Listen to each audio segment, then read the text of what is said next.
এখানে যেহেতু যুব শক্তির প্রোগ্রাম, যুবকদেরকে নিয়ে অনেক কথা হয়েছে এবং এটা খুব গুরুত্বপূর্ণ।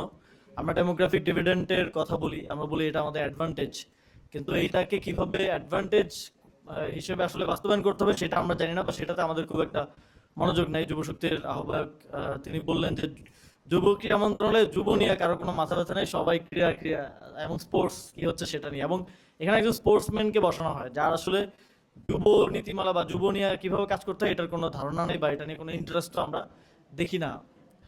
তো যুব ক্রীড়া মন্ত্রণালয়ের, আমরা আজানটা একটু পজ করে আবার শুরু করি।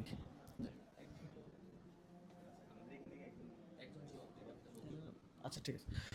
তো যুব ক্রীড়া মন্ত্রণালয়ে একটা অধিদপ্তর আছে, যুব উন্নয়ন অধিদপ্তর, আপনারা অনেকেই জানেন।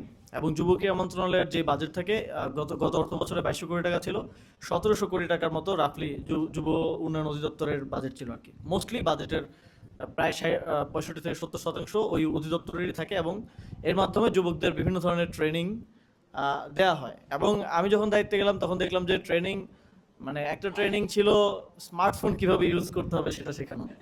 তো এটা আমাদের যুবক না, এটা আমাদের শিশুরাই পারে। তো এটা আমরা পরবর্তীতে বাদ দিয়েছি, এবং আমরা নতুন ট্রেনিং যেগুলো ইনক্লুড করেছি সেখানে আর্টিফিশিয়াল ইন্টেলিজেন্স ট্রেনিং থেকে শুরু করে, এবং আমাদের যে এক্সিস্টিং ট্রেনিংগুলো ছিল সেগুলোকে কিভাবে আরো বেশি ইফেক্টিভ করা যায়, কেয়ার গিভার ট্রেনিং আমরা ইন্ট্রোডিউস করেছি। আমরা একটা আত্মরক্ষা প্রশিক্ষণ আমরা ইন্ট্রোডিউস করেছি, যেটা এই যুগের সাথে তাল মিলিয়ে করা যায়, কিন্তু পুরো সিস্টেমটা এরকম যে আসলে আমি যে আর্টিফিশিয়াল ইন্টেলিজেন্স ট্রেনিং একটা প্রজেক্ট নিতে চাচ্ছি, এটা যখন আমি অ্যাডমিনিস্ট্রেশনে সেখানে যারা দায়িত্ব আছে তাদের সাথে শেয়ার করলাম যে একটা ডিপিপি প্রস্তুত করা প্রয়োজন, আমরা এক্সপার্টদের সাথে বসি, কথা বলি।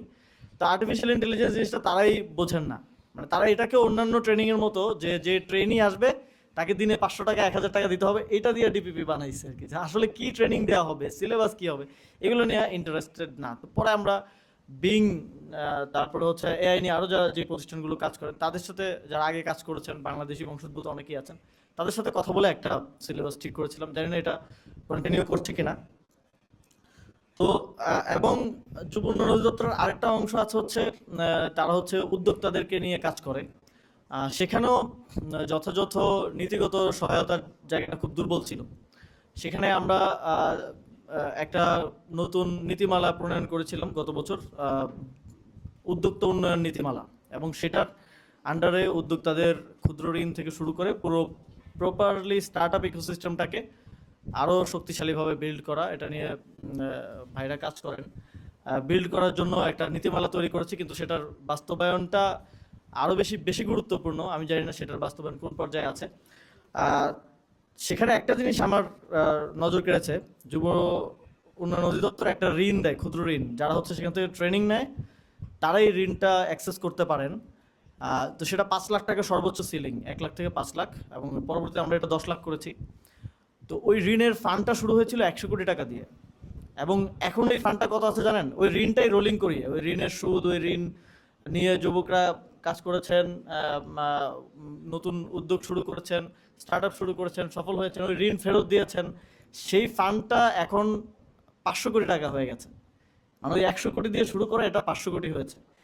তার মানে হচ্ছে, এবং ওইখানে আমরা দেখেছি যে 1%-এরও কম হচ্ছে ডিফল্ট হচ্ছে ক্ষুদ্র ঋণে। এটা 1 থেকে 5 লাখ টাকা ছিল। তো এটা খুবই সফল একটা প্রজেক্ট হিসেবে কিন্তু মানে এটা প্রতিষ্ঠিত হয়েছে এবং এটা প্রমাণিত হয়েছে। তো আমরা এবারের বাজেটে আমরা আশা করব যে এরকম ক্ষুদ্র ঋণের ক্যাপাসিটিগুলো আরও বিভিন্ন মন্ত্রণালয় বিভিন্নভাবে এই উদ্যোগগুলো নেবেন। এবং আমরা উদ্যোক্তা বলতে অনেক সময় আমরা স্টার্ট আপ বলতে জাস্ট বুঝি যে যারা আইটি নিয়ে কাজ করেন, বা যারা ঢাকায় বসে বিভিন্ন শহরে বসে নতুন নতুন উদ্যোগ শুরু করেন সেটাকে। কিন্তু আমাদের গ্রামে যিনি মাছ চাষ করছেন তিনিও কিন্তু উদ্যোক্তা, যিনি ক্যাটেল ফার্মিং করছেন তিনিও উদ্যোক্তা। এবং ওই মার্কেটটা আমাদের শহরের বা আইটি সেক্টর বা এই স্টার্ট আপগুলোর ওই থেকে ওই মার্কেটটা অনেক বিশাল, অনেক বড়। এবং ওইটাই আমার গ্রামকে একেবারে নিজেদের উপর নির্ভরশীল একটা গ্রাম, সে যদি কার্ট আউটও হয় সে ওই উদ্যোক্তাদের মাধ্যমে কিন্তু সে নিজেই আত্মনির্ভরশীলভাবে চলতে পারে। এবং এটা শুধু আমার গ্রাম না, এই প্রোডাক্টগুলো দেশের বাইরেও বিভিন্ন জায়গায় এক্সপোর্ট হচ্ছে, এবং এক্সপোর্ট